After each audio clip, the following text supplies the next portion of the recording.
اللهم صل وسلم وبارك عليه يا ربي بالمصطفى حمل مقاصدنا واغفر لنا ما مضى يا واسع الكرم يا ربي بالمصطفى بلغ مقاصدنا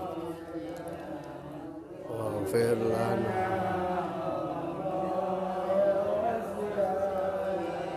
يا أكرم الخلق ما لمن ألوذ به سواك عند خلول الحادث العممي يا ربي بالمصطفى بلغ مقاصدنا واغفر لنا ما مضى يا واسع الكرم اللهم صل وسلم وبارك عليه. Terima kasih.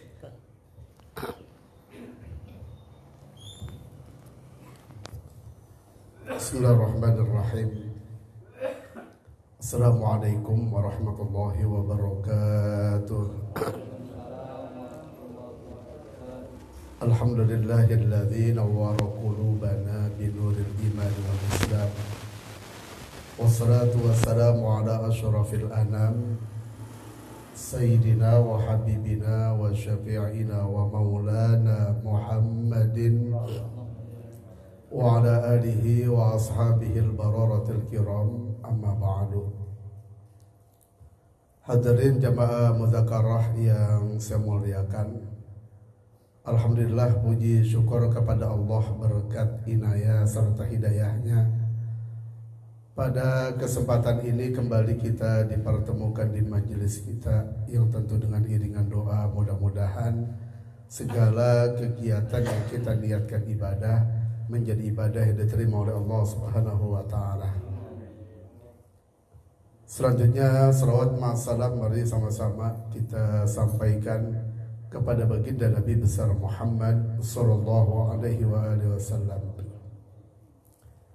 Mengawali muzakarah sebagaimana biasa kita membaca Al-Quran suratul Fatihah.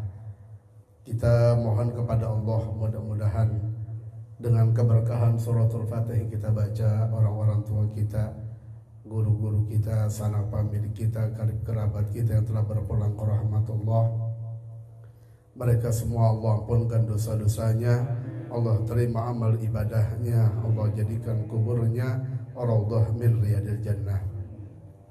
Dan kita beserta keluarga yang masih hidup mudah-mudahan Allah sehatkan badan kita, panjangkan umur kita, diberkahkan rezeki kita. Apa yang menjadi niat dan hajat kita dipermudah dan dikabul oleh Allah Subhanahu wa taala, dan pada akhirnya menghadap kepada Allah mudah-mudahan dalam keadaan husnul khatimah. Ala hadhihi niyyah wa ala kulli niyatin salihah wa ila hadratin nabiyil mustafa Muhammadin sallallahu alaihi wa alihi wasallam al-kiramil Fatihah.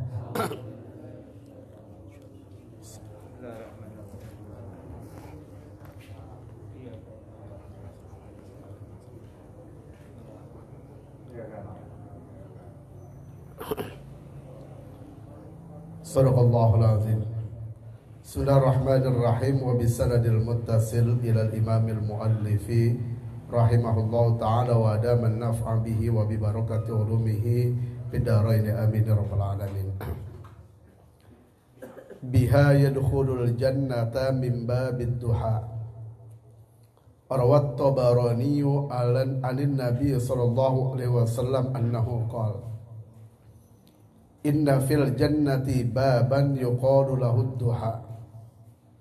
فإذا كان يوم القيامة نادى مناد أين الذين كانوا يديمون صلاة الضحى هذا بابكم فادخلوه برحمة الله تعالى.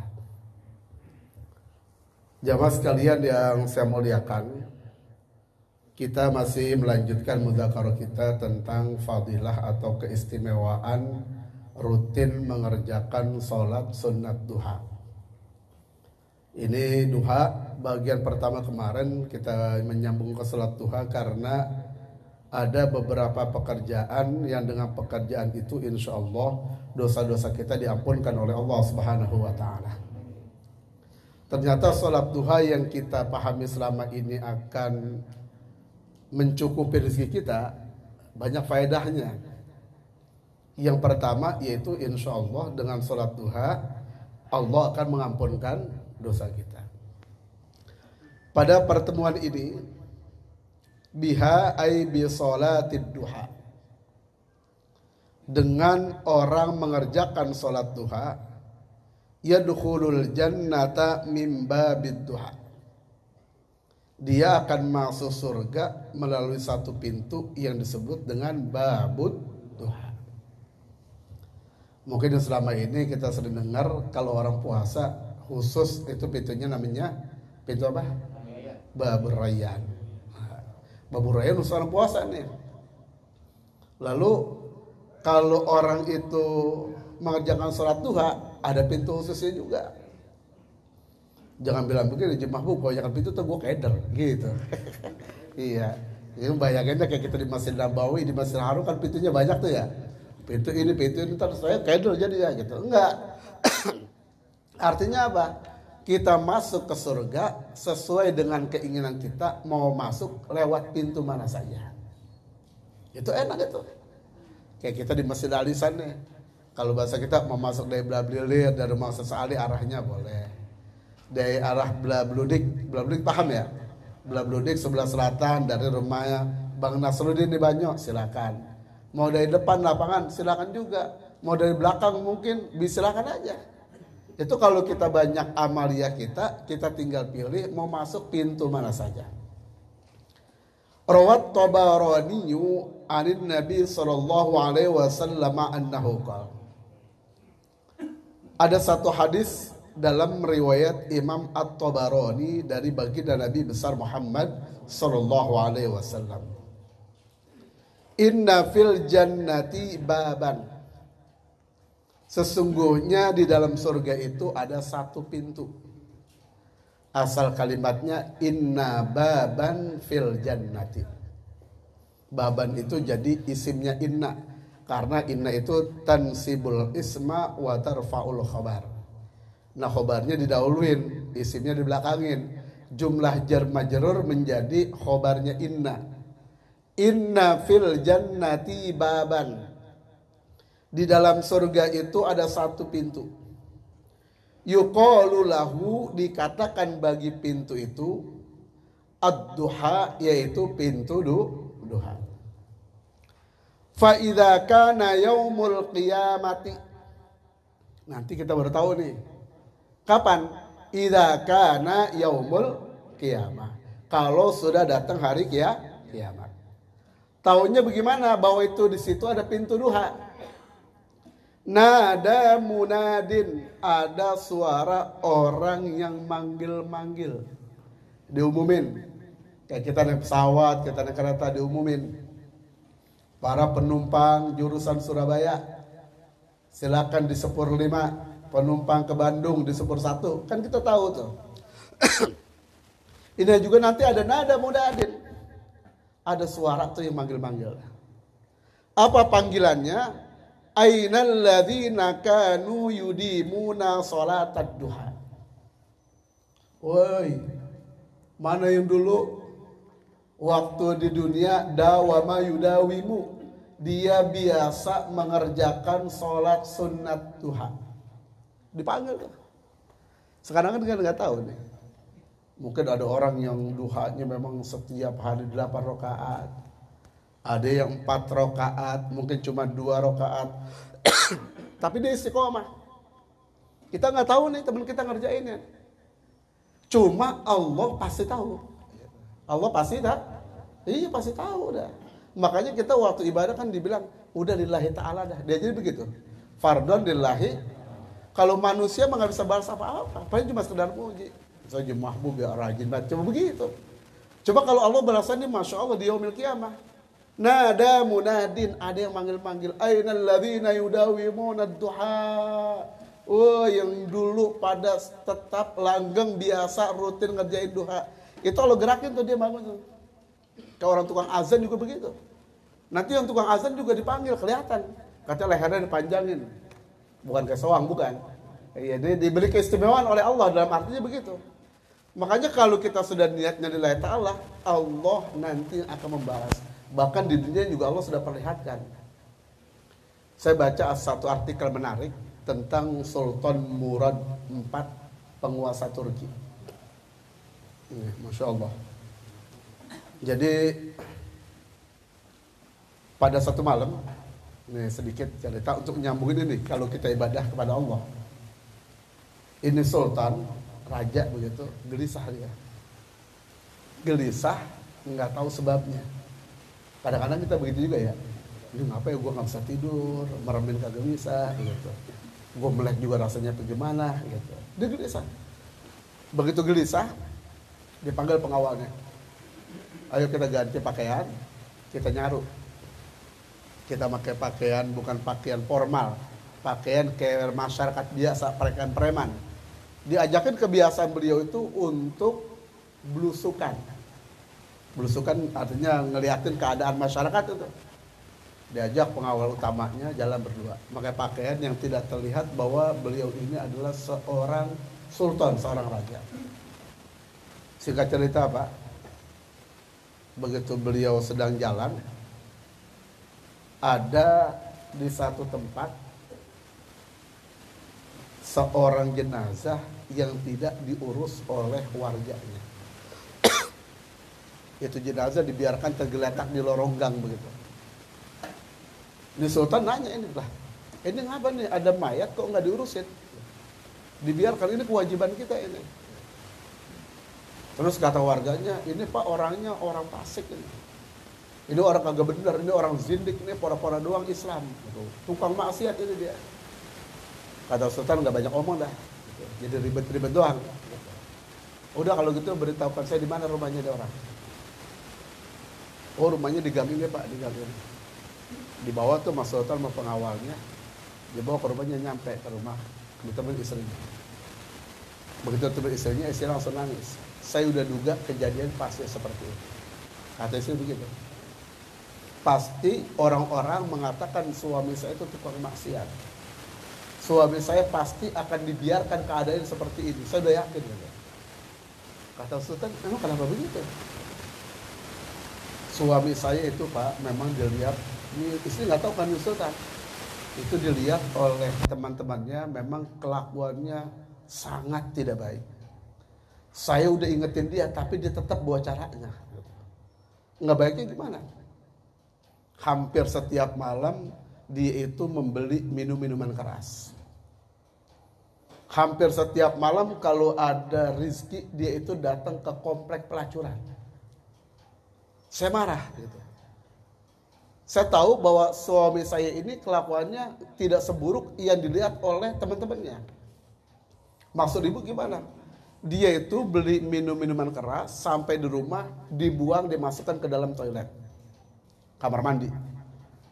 Itu kalau dia datang ke komplek pelacuran, dia sewa itu pelacur, dia bilang kunci pintu kamu karena malam ini kamu sudah dapat penghasilan dari saya. Bukan pelacur itu maaf dipakai. Bukan minuman keras itu diminum. Lalu dibilang begitu mesinnya, ini kamu bersiko, emang kenapa tujuannya? Kamu begini, dengan saya membeli minuman keras, saya mengurangi dosanya orang muslim yang harusnya beli minuman keras, tapi minumannya sudah saya beli sehingga dia tidak bisa membelinya lagi. Yang seharusnya orang muslim pada saat itu dia melacur, maka dengan saya membooking dia, saya tidak gunakan, akhirnya dia tidak melakukan perzinahan. Itu tujuan saya. Tapi walaupun kamu berbuat baik begini, teman kamu nggak tahu, tetangga kamu nggak tahu, dia tetap akan mengatakan kamu orang buruk. Saya yakin niat benar saya diketahui oleh Allah. Nanti yang akan menyelamatkan saya adalah sultan dan orang-orang soleh. Padahal istrinya tuh nggak tahu kalau yang bicara itu adalah sultan. Benar Pak, diurus oleh sultan, diundang orang-orang soleh oleh sultan, nyolatin orang tersebut. Karena niatnya benar, akhirnya apa? Disolatkan oleh orang yang benar juga. Bahkan dia mengatakan akan disolatkan oleh sultan, benar sultan yang menyolati jenazah dirinya. Sama dengan kita, misalnya nih, kita mudawamah salat duha. Orang tahu, alhamdulillah. Artinya apa? Orang menilai kita baik. Coba tujuannya kan bukan itu. Tujuannya bukan dilihat oleh orang. Orang mau puji silakan, orang tidak puji juga nggak ngaruh, kan begitu. Kita lihatnya lillahi ta'ala. Seandainya kita ngerjakan di tempat yang tersembunyi, orang lain nggak tahu. Jangan takut Allah nggak balas. Pasti Allah balas. Kebaikan dan keburukan yang kita kerjakan, betapapun kita sembunyikan, ya'lamu kha'inatal a'yuni wa ma tuhfis, yang terang-terangan dilihat oleh mata kepala manusia, wa ma tuhfis sudur, yang disembunyikan itu niat yang nggak benar, Allah ya'lam, Allah akan tahu. Makanya banyak saudara kita di negara-negara lain, kita nggak tahu dia ngerjain sholat duha. Mungkin orang negara lain nggak tahu nih ada jamaah malam Senin yang rutin duhanya setiap hari, kalau tidak ada uzur benar-benar banget pasti sholat duha. Dari oleh orang. Tapi nanti biiznillah ketika dia yaumil qiyamah dia dipanggil. Nada munadin. Ainal ladzina kanu yudimuna shalatad duha. Mana yang dulu pada sholat duha, yang mudawamah, yang terus menerus, yang istiqamah, yang konsisten. Setelah dia pada kumpul, biasa dipanggil tuh Pak. Biasanya kalau ada orang nih bagiin korban, RT 2 maju, semua RT 2 merasa RT 2 maju. Yang nggak merasa RT 2 kagak nggak maju. Nanti juga dibuat begitu, yang merasa mudawamah duha dia pada diri. Ayo maju. Dia kumpul semua. Setelah dia kumpul dibilang apa? Hadza babukum fadkhuluhu birahmatillah. Kata baginda Rasul, nanti orang yang duhanya rutin itu, ini pintu masuk kalian, masuk atas rahmat Allah Subhanahu wa taala. Jadi sekali lagi, masuknya kita ke surga birahmatillah. Karena adanya rahmat dari Allah. Walaupun kita duha setiap hari belum bisa menebus pintu surga. Tapi orang yang duha setiap hari akan dapat rahmat dari, yang dengan rahmat dari Allah itu dia akan masuk ke dalam surga. Jamaah sekalian yang saya muliakan, lalu selanjutnya biha yakfillahu ta'ala al-abda ma ahammahu fi dzalikal yaumi wa yadkhulu fi dhamanillahi ta'ala.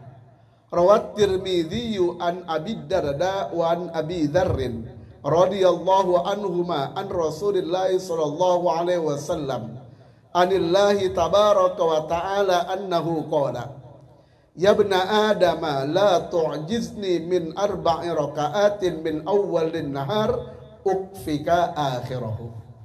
Ini adalah berarti ini hadis qudsi. Hadis qudsi karena ini anillahi ta'ala, dari Allah Subhanahu wa taala. Ini hadis riwayat Imam At-Tirmidzi atau At-Tirmidzi. Ini dari sahabat Abu Darda dan Abi Dzar Al-Ghifari. Artinya Abi Dzar meriwayatkan, Abu Darda juga meriwayatkan. Kata baginda Rasul, anillahi tabaraka ta'ala. Ini hadis dari Allah Subhanahu wa taala. Annahu qol, sesungguhnya Allah Subhanahu wa taala itu berfirman dalam hadis qudsi ini. Apa firman Allah? Ya bena Adam, wahai anak Adam, wahai manusia, kata Allah. La tu'jizni min arba'i raka'atin. Ajiza itu artinya lemah. Janganlah kamu lemah terhadapku atas 4 rakaat. Jadi bahasa kita begini, lu jangan ampe nggak ngerjain 4 rakaat. Jangan malas, jangan kagak mau. Kan kadang-kadang kita kalau pagi-pagi ada yang suka tidur di subuh ya. Ada nggak yang begitu? Iya, habis subuh aja tidur. Ini kan ini waktu yang sangat tidak baik nih. Naum ba'da subhi. Kalau naumatus subhi turisul faqra atau naumus subhi yurisul faqra. Orang kalau dia itu biasa tidur habis subuh, kata Nabi, susah sama kaya. Susah sama kaya. Kalau kita bangun udah subuh, tidur lagi, Harusnya orang-orangnya rezeki, ini kagaknya rezeki, dia tidur lah. Lagi kata orang dulu, rezeki lu dipatok ayam, padahal kan rezeki ayam. Nasi udah dibuang, baru buat ayam. Kalau kita kan nasi utuh ya. Cuma untuk bahasa kiasan, ente itu kehabisan rezeki yang disebar pagi itu oleh Allah. Karena Nabi boleh minta, ya Allah berkahi umatku fi bukuriha, di paginya tuh. Waktu Nabi bilang, ya Allah berkahi umatku di pagi hari, Allah sebar tuh rezeki. Kita nggak lihat, disebar oleh Allah. Begitu disebar nih, orang yang nggak tidur nyari datang, ketemu. Yang gojek ketemu penumpang, yang tidur ketemu nggak? Ketemu bantal dia, bener nggak? Yang dagang ketemu pembel, yang tidur ketemu? Kagak juga. Makanya kata orang dulu, bangun, jangan tidur habis sembahyang subuh, rezeki lu dipatol ayam, kan begitu. Artinya apa? Nabi emang bilang begitu.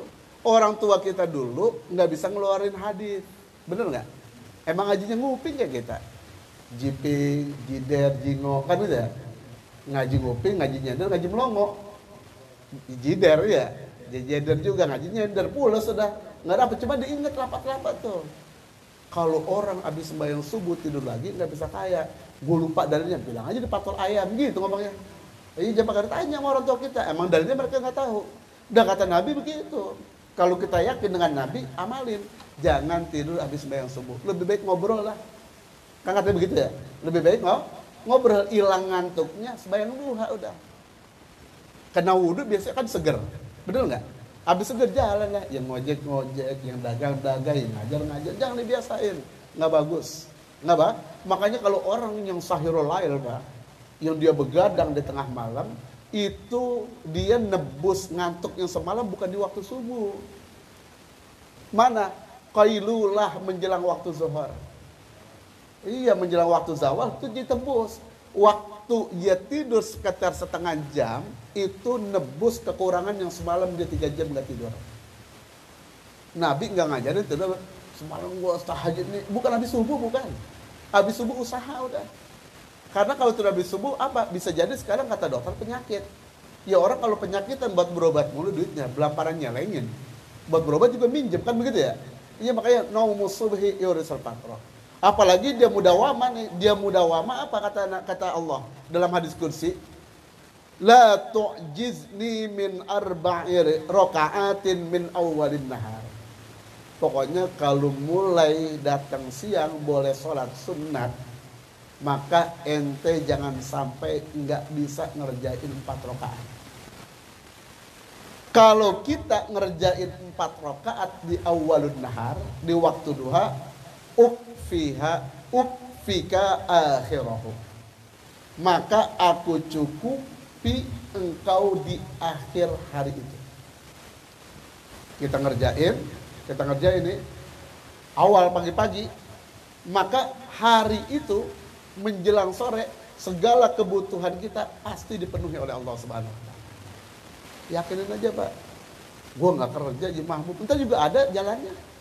Dari mana tuh yang kemampuan kita, skill kita itu diberikan jalan keluar sehingga kita mendapat rezeki dari Allah Subhanahu. Gue nggak nyangka, begitu aja Pak.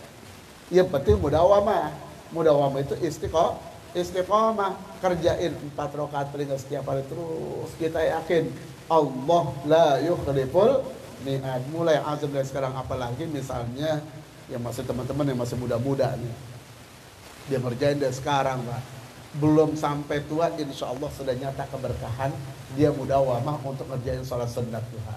Keberuntungan bagi yang muda-muda, kalau masih muda udah nyampur di majlis salim. Makanya menjadi sesuatu yang indah kalau anak muda itu rajin ibadah. Kalau orang tua dia mau ibadah mau wajar, mau ngapain lagi, kan begitu ya. Iya, takut udah bau tanah kata Bang Nazar, udah bau tanah, kemampuan udah kurang, dia mau zina udah nggak mampu, bener nggak? Dia mau minum keras, emang belum minum keras sudah mabok duluan. Kalau masih muda masih gagah, godaan masih banyak, dia beribadah, masya Allah menjadi sesuatu yang luar biasa.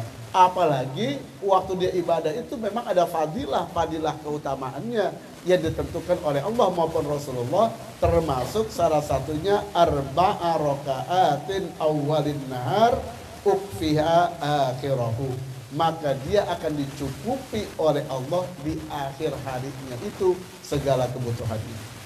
Jamaah sekalian yang saya muliakan, juga ada riwayat Imam Ahmad dari baginda Rasul dengan redaksi yang sama. Ini kalau kita belajar mustalah hadis, ini katanya syahidnya. Ada hadis lain pendukung. Kalau ada hadis pendukung, hadis dhaif itu naik menjadi hasan li ghairihi. Kalau hadis hasan itu biasanya perbedaannya tuh di syarat sahih itu dobitnya ghairu tam. Kalau hadis sahih itu dobitnya seorang rawi itu tam. Ittisalus sanad. Ittisalus sanad itu bersambung orang-orang yang meriwayatkan yang setiap tingkatan ketemu dengan orangnya. Misalnya saya nih, saya sekedar contoh atau yang lain lah. Saya ngaji dengan Muallim Syafi'i Hazami, ketemu, dengar Muallim Syafi'i Hazami dari Ali Bungur. Terus nyambung. Sebelum ditulis itu namanya ittisalus sanad. Sanadnya nyambung. Kalau misalnya saya nggak ketemu dengan Guru Aim, tapi saya bilang Guru Aim pernah menyampaikan seperti ini, padahal yang ngaji langsung Guru Khalid, tapi saya bilang langsung menafikan Guru Khalid, maka saya tidak ittisalus sanad. Walaupun itu ucapan benar dari Guru Aim, tapi itu tidak menjadi hadis sahih. Yang kedua ini harus adil. Adil itu artinya apa? Kelakuan seorang rawi yang menyampaikan hadis tadi itu kelakuannya kudu benar. Orang yang taat beribadah, orang yang tidak suka maksiat, dosa kecil berturut-turut itu menghilangkan adalatul rawi. Rawi dianggap tidak adil kalau dia mengerjakan dosa kecil tapi sering. Kalau dia mengerjakan dosa besar walaupun sekali, udah tidak dianggap adil seorang rawi tadi. Yang ketiga ini dobitnya tam, hafalannya kuat. Dia suka hafal tapi nggak kuat, maka nggak jadi hadis sahih. Bisa jadi tadi tuh hadis hasan. Tapi hadis hasan banyak, hadis hasan dari versi A, versi B, versi C digabung tuh 3 riwayat sama tujuannya, naik menjadi hadis sahih li ghairihi. Ini kalau hadis sahih dobitnya tam itu apa? Seorang rawi dia menyampaikan hadis kapan dan di mana saja diminta untuk ngapalin hadis, nggak pakai mikir langsung apal. Masya Allah, luar biasa Pak. Hadis misalnya tolabul ilmi faridatun ala kulli muslimin wa muslimatin. Terus dia bangun tidur, bangun. Itu hadis yang wajib ditulis apa? Tolabul ilmi, nggak pakai apa ya, gue lupa. Nggak bisa itu Pak. Nggak pakai mikir. Pokoknya kapan saja dia diminta untuk menceritakan hadis yang dia dengar, nggak pakai ada istilah nanti dulu. Langsung dia hafal. Nah ini hadis seperti tadi, ini dari Imam At-Tabarani juga meriwayatkan, Imam Ahmad juga meriwayatkan hadis ini. Artinya apa? Hadis ini hadis yang kuat. Ada beberapa riwayat yang meriwayatkan sama tentang keutamaan mengerjakan sholat sunat duha. Lalu selanjutnya, biha yu'addil abdu huquqas sadaqati an a'dha'ihi. Dengan dia mengerjakan sholat sunat duha, maka seorang hamba tadi memenuhi hak anggota tubuhnya untuk disedekahkan. Jadi anggota tubuh kita ini punya hak untuk kita sedekahkan. Kalau kita ngerjain sholat duha, maka kewajiban kita untuk mengeluarkan sedekah demi memenuhi kebutuhannya anggota tubuh kita dianggap sudah terpenuhi. Fa innal abda mata asbaha wajaba ayyatasaddaqa ala a'dha'ihi kulliha. Sesungguhnya seorang hamba bila datang waktu pagi maka wajiblah dia bersedekah untuk anggota tubuhnya. Ini anggota tubuh kita ada berapa banyak nih? Ada berapa ruas? Insya Allah nanti ada penjelasannya di sini. 360, salah sumiatin, wasituna, mapsol. Ada 360 mapsol, ruas-ruas. Berarti setiap hari paling sedikit kita 360 kali sedekah. Ada yang mampu nggak? Nggak ada yang mampu kita. Lalu di sini enaknya apa? Wa inna sholatad duha tafa bidzalika kullihi. Alhamdulillah dengan sholat duha tersebut maka kita bisa memenuhi semua kewajiban kita untuk bersedekahkan anggota tubuh kita. Rawah Muslimun an Abi Dzar radhiyallahu anhu anin Nabi sallallahu alaihi wasallam qala.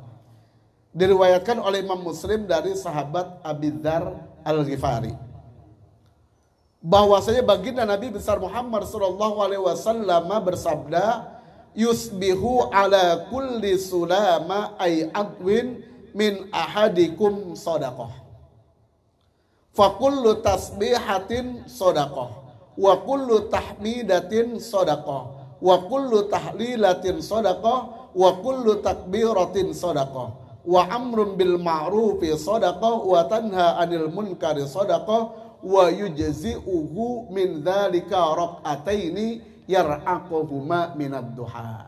Ini kalau kita di Madinah, Pak, nih. Kita lagi di hotel. Itu kadang-kadang setelah subuh kita sarapan, kita setel TV di hotel. Setiap kamar ada TV-nya. Kalau kita setel kira-kira jam 7 pagi itu hadis ini hampir selalu dibacakan oleh narasinya nih.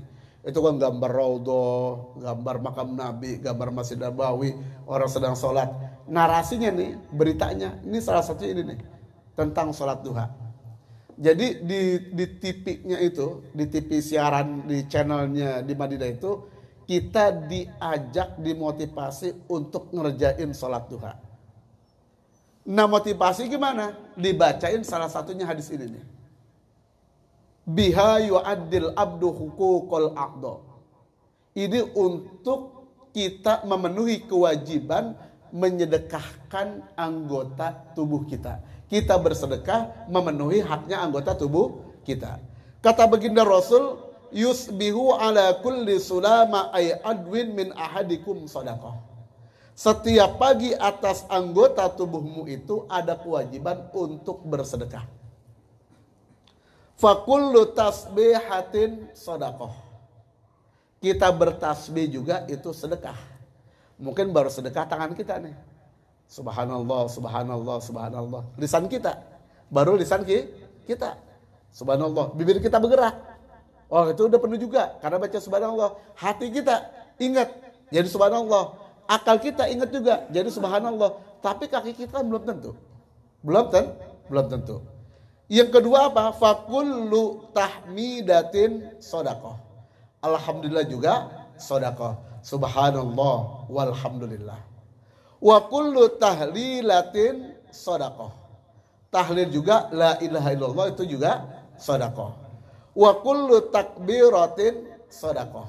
Takbir juga sadaqah. Subhanallah walhamdulillah wa la ilaha illallah huwallahu akbar. Itu ada 4 macam lah tuh, Pak.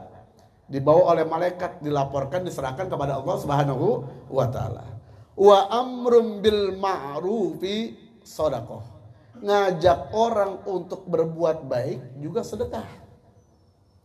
Ngajak sholat, ngajak puasa, ngajak hadir di majelis salim, itu sedekah juga. Wa nahyun 'anil munkari shadaqah. Ngelarang orang untuk berbuat yang kagak benar, itu juga sedekah. Kalau tasbih urusan kita sendiri, itu gampang kita ngerjain ya, Pak. Yang susah amar ma'ruf nahi munkar. Amar ma'ruf ngajak orang berbuat baik itu lebih enak. Ngaji yuk, dia nggak mau ngomong nggak apa-apa. Salat yuk, dia nggak mau juga nggak apa-apa. Nggak marah. Tapi kalau orang berjudi, orang minum minuman keras, orang berzina, itu nahyu anil munkar. Kalau kita larang, boleh jadi dia marah. Nahi anil munkar ternyata lebih sulit daripada amar ma'ruf. Makanya ada ormas tertentu yang melarang kepada perbuatan maksiat, itu dimusuhin. Tapi kalau hadir tablik akbar, nggak dimusuhin. Padahal komentarnya ala-ala kadar-kadarnya aja. Ayo Allah sholat, ngajak pada sholat, nggak marah orang. Tapi kalau ada tempat kumpul berjudi, tempat minuman keras, dihancurin, orang itu pasti marah. Kenapa? Karena nahi munkar lebih sulit daripada amar ma'ruf.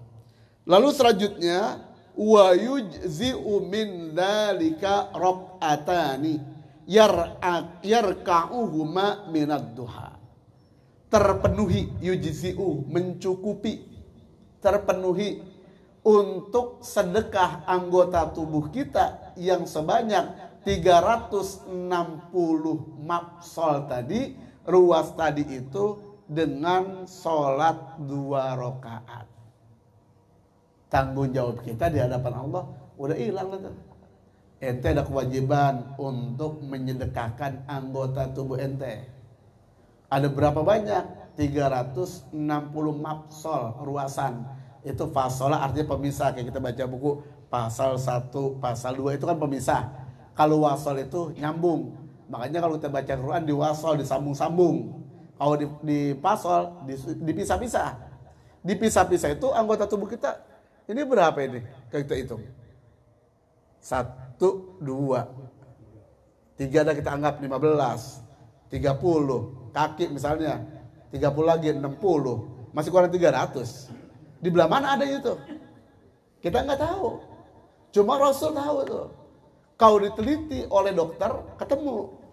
Kata, banyak betul sabda Rasul yang kita nggak ngerti. Ternyata begitu diteliti oleh dokter, itu benar. Gitu. Termasuk kalau orang minum minuman keras, maka dia itu ibadahnya selama 40 hari tidak diterima. Selama 40, ternyata begitu diteliti benar, Pak. Sekarang dia minum, diperiksa darahnya. Ada pengaruh alkohol. Begitu selesai 40 hari, itu nggak ada bekas sama sekali. Hilang. Kenapa ada orang itu ketika suaminya meninggal ada masa idahnya? Idahnya berapa? Kalau dia suaminya meninggal selama 4 bulan 10 hari. Kenapa? Ternyata kalau diteliti, maaf, jalanan tempat dia melakukan hubungan suami istri selama 4 bulan 10 hari masih ada bekas tandanya itu. Kalau ada sidik jari masih bekas sidik jarinya. Setelah 4 bulan 10 hari begitu diteliti hilang gitu. Ini kan luar biasa.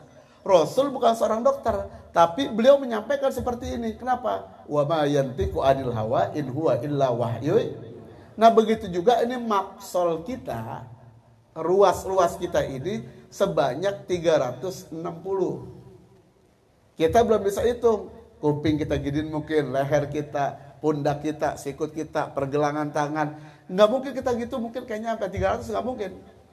Cuma begitu diteliti pasti benar. Kenapa? Karena yang menyampaikan adalah baginda Nabi besar Muhammad.